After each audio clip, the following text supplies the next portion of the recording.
Oh, the vanity of thoughts and the rambling mind. What are we spending our day pondering on for the most part? The Vanity of Thoughts by Thomas Goodwin, this Puritan classic.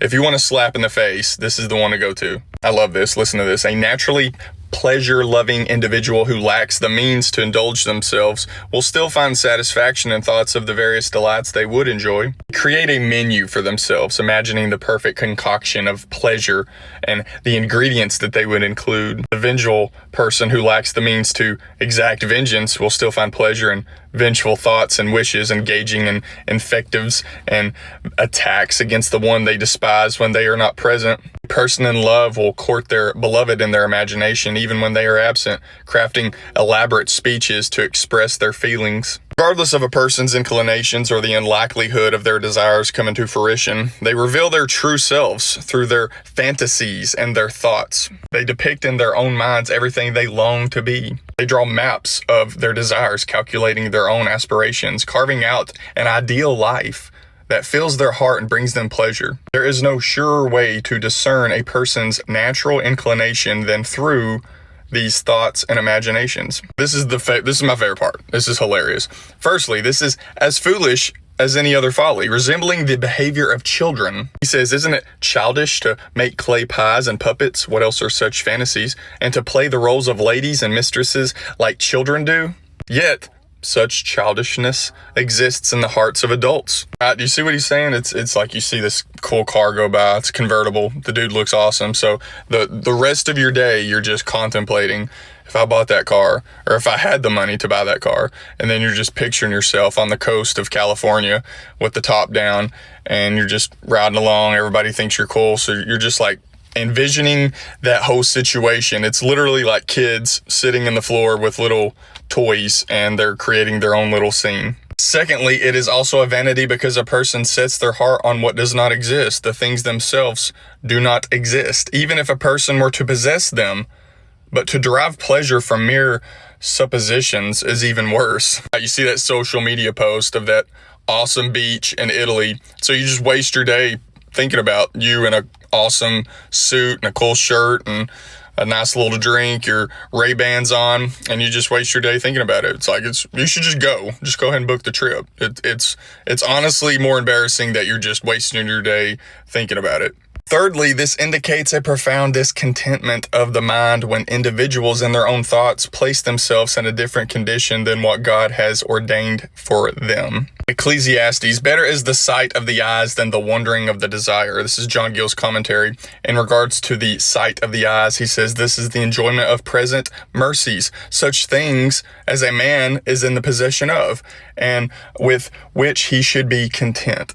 Gill says, and by the wandering of the desire, the craving appetite, and this lust of the covetous mind, which enlarges its desires after 1,000 things and everything it can think of, such a mind roves through the whole creation and covets everything under the sun. Now it is better to enjoy contently things in sight and in possession than to let the mind loose in vague desires after things that may never come to be. And if attained to, it's honestly probably wouldn't even give you satisfaction in the end, right? It'd be cool for a little bit. The wandering of the desires, this is also vanity and vexation of spirit. Gill comments and says, a most vain thing to give the mind such a loose and liberty in its unbounded desire after worldly things, and a vexation of spirit it is to such a craving mind that it cannot obtain what it's so desirous of. These thoughts and the daydreaming, just don't let them overtake your day. What thoughts can we have that would make the day more prosperous, more fruitful?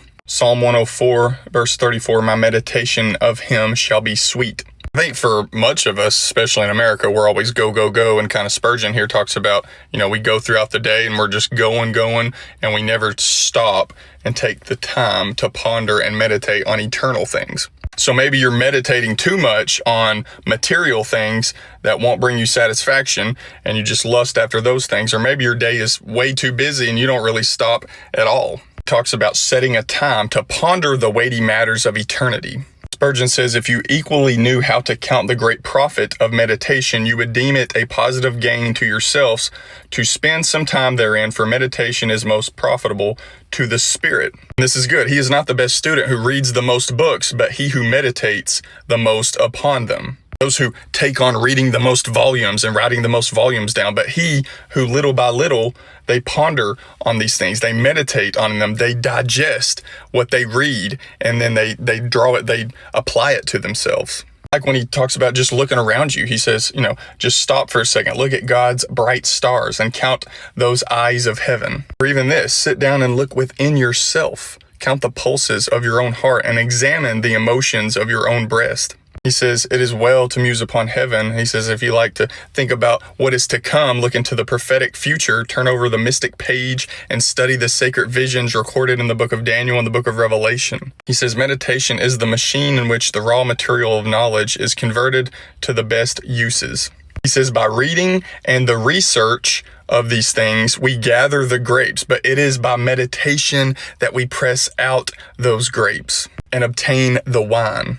He says, when I read a book for about half an hour, I like to walk a while and think it over, not just trying to rush through it, but ponder on it, contemplate, meditate on it. 20th century Catholic priest and Swiss theologian Hans Balthasar, as well as 17th century Puritan John Owen, both see that the supreme way to know Christ's glory is through continual transformative contemplation of the gospel. This meditation captures the believer's mind and conforms their heart to Christ's image. Just pondering on the gospel, pondering on Christ's offices, his accomplishments, what he has done for you.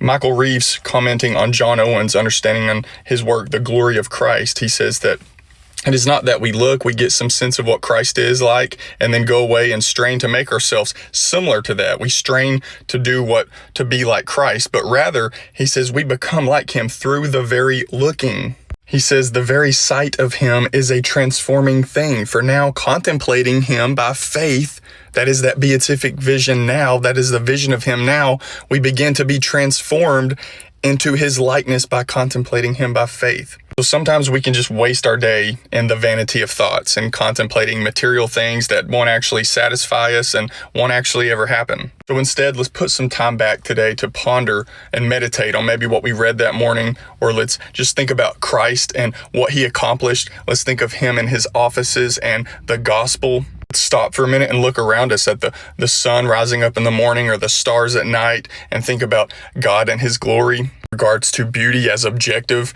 and these are participating in God, and it's pointing and drawing us to God. You contemplate all the things God has done for you today with the breath you have, the health you have, the job you're going to. Let's meditate and contemplate on the things that we have, our children, the car we have already, the house that we have already, and in a sense being content in where we are right now. Let's not rush through a bunch of works. Let's take a little bit at a time and really contemplate and chew on what we just read so that we can actually get it in our brain.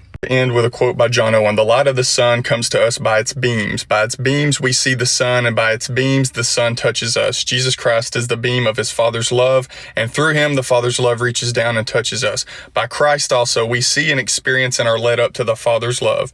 If we as believers would meditate and contemplate and chew on this truth more and live in the light of it, it would be a great spiritual growth in our walk with God. So the realization of it does actually matter, what we are pondering on and thinking on throughout the day, and what we can make better use of in our thoughts.